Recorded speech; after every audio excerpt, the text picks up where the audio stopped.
I steal hermit crabs from souvenir shops. You know those hermit crabs they sell as pets to tourists in coastal souvenir shops? The ones with shells that have badly painted cartoon characters on them?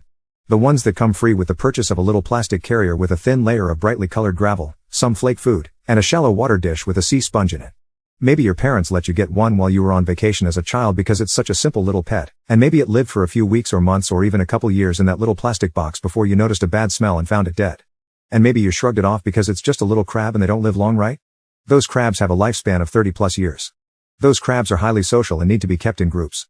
Those crabs require air that's around 80% humidity or higher in order to breathe, and kept at around 80 degrees. Those crabs need separate pools of both fresh and salt water using marine aquarium salt that are deep enough to fully submerge themselves in so they can regulate their internal salinity. They need large enclosures with deep substrate to burrow down in so they can molt. They need a varied and nutrient-rich diet with fresh fruit and veg. The little crab you got as a souvenir in the same place selling custom airbrush shirts and shark tooth necklaces died a slow and miserable death. It's a miracle it made it that far to begin with, as all the hermit crabs sold in these shops and major pet retailers are collected from the wild. They have their natural shells broken off their bodies with a hammer so they have no choice but to wear some kitschy garbage with Spider-Man painted on it.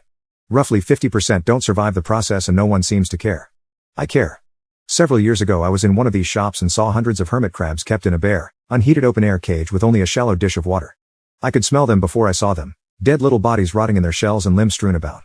Children were encouraged to pick them up and play with them and beg their parents for one because they're hardly more complicated than a pet rock, right? If I bought some of them I could give them a chance to live, but in doing so I'd be supporting a cruel industry and funding the death of so many more.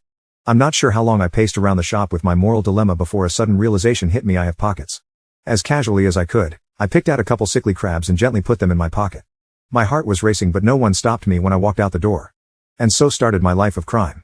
I don't do it often, but if I'm in a town with one of those souvenir shops I'll pop on in and jailbreak a few hermit crabs.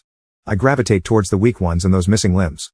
They're on their way out but I want them to have a chance, or to at least die as comfortably as they can. The ones that have pulled through are all healthy and active, now a colony of contraband crabs.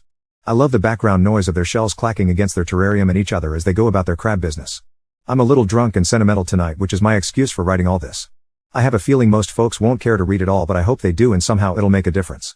If you made it through my rambling, thanks. May you never be pinched.